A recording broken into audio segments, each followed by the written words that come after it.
Hey there. So if you are running a small service-based business, maybe you're running like a B2B service, or maybe you're even running a B2C kind of service, um, it's time to take social media seriously for 2025, because if you're not playing on social, it means every day you fall a little bit further behind, because these platforms like the Instagrams, the TikToks, they're here to stay, guys. And what's happening is you're literally spending hours every day scrolling through on YouTube and TikTok and Instagram. Um, you're getting a lot of your information from social media. What that means is your customers are literally getting their information from social media as well. And if you're not the one that's putting out that information, guess what? It means you're leaving your competitors to get all that information, and ultimately to get all that business from social. Social is literally driving hundreds of billions of dollars worth of business at this point.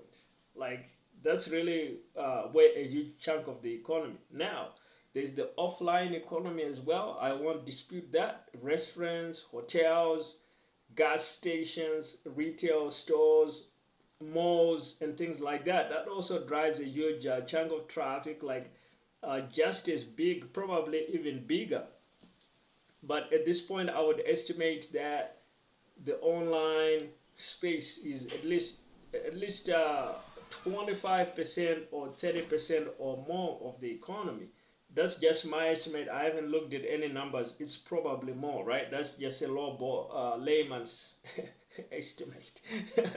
So the thrust of the thing, guys, is that if you are doing any kind of small business, you need to take social media very seriously. So for 2025, what you want to do is you want to have some kind of playbooks that you're actioning. So I'm going to give you three of them, right, that I think are really good and can actually get you really far if you take them seriously all throughout 2025. The first one, which is really neat, is YouTube. You guys need to get on YouTube, all right?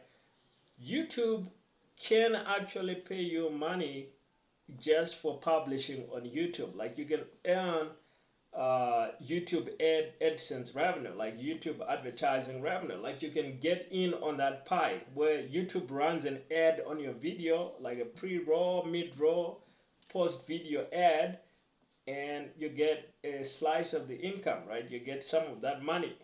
Um, that's a good sign right there that you can actually make money in this YouTube thing. But even beyond that, let's say you're running like an accounting service, a lot of your target customers are going to be going on YouTube, literally searching out, like, how do I fill out this particular tax form? Or how do I do my end of year accounts, right? Like little small businesses that are run by entrepreneurs. The entrepreneur might actually be looking for the exact thing that you can help them out with. Now you can put out a video and say, hey, this is how you do it. And if you need help, check out my accounting service, right? Like, now you're actually helping people, but you're also getting exposure, and this is gonna grow your business, guys. Now, you don't need to be an accounting business to do this. You can be doing like a tutoring service.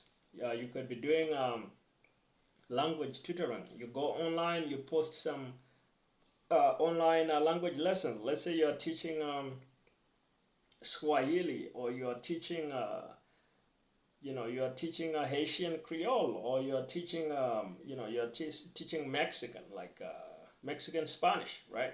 So then you go on and you post up some lessons, right? Like, guys, these are some Mexican Spanish lessons, and you start a channel around that, and you link to your tutoring service, right? Like in your videos.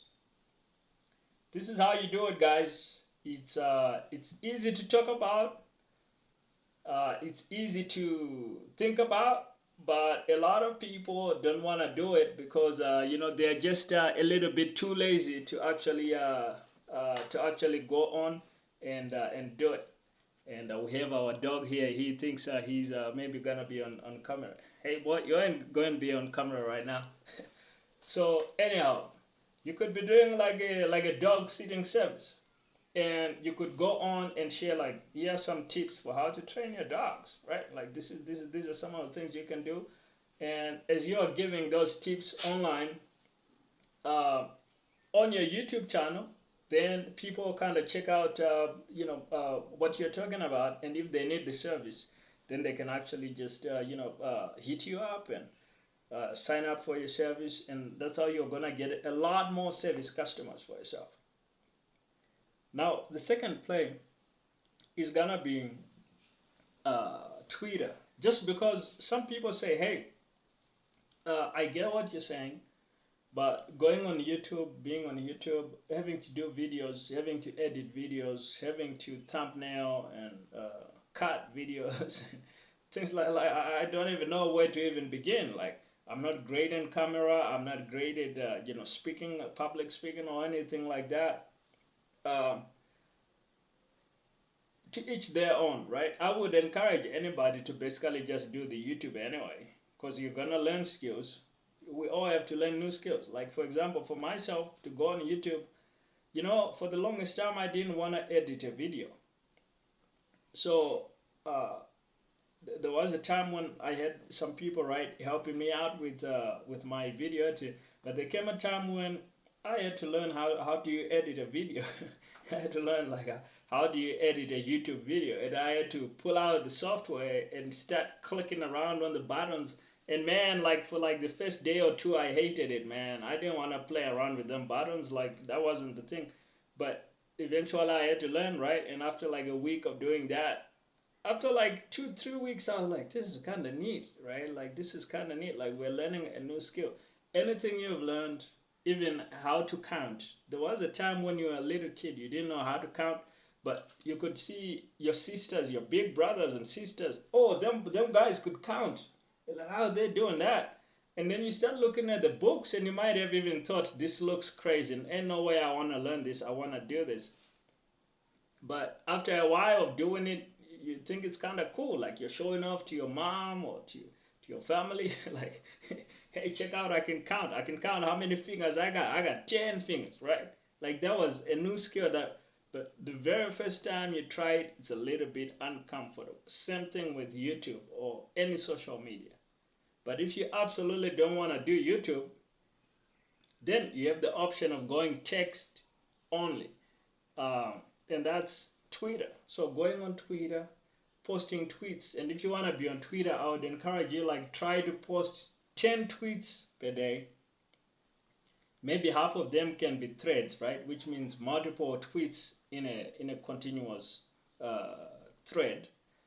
So, but at least if you're posting at least 10 times, whether individual tweets or whether some of those 10 are actually threads, posting 10 times a day, I mean, not 10 times a week. Oh, none of that. We're going heavy. We want to make progress quick. You want to get customers, right, for your service business. So you're not going to post 10 times a week. You're going to post 10 times a day on Twitter.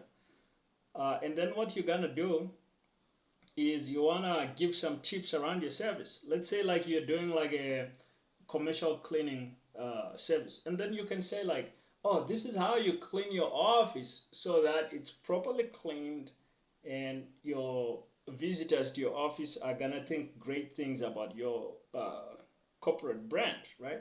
And you give your tips, and you just write those tips out, whether in threads or individual tweets, and then you link to a link where they can book a call with you, or where they can sign up to get more information from your business. It might be like a free guide, or you're linking them to actually book a call with you. So that's literally how you promote on Twitter.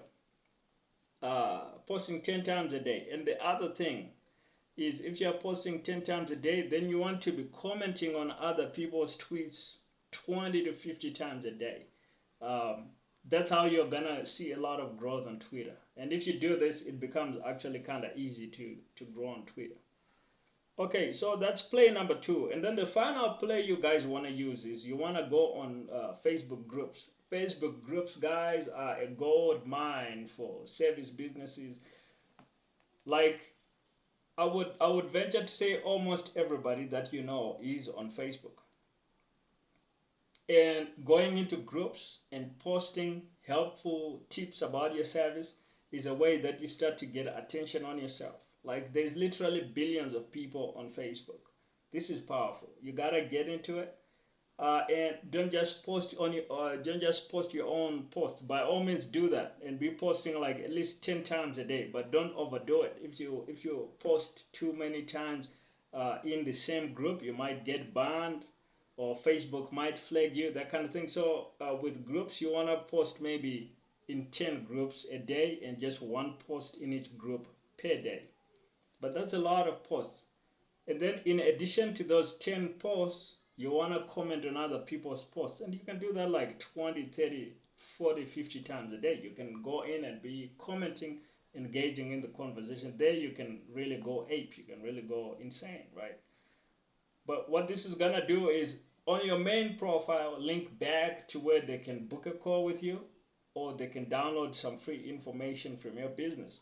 This is gonna get exposure and clients for your service business. So those three tips, guys, that's literally how you can turn social media into a gold mine for your service-based business in 2025.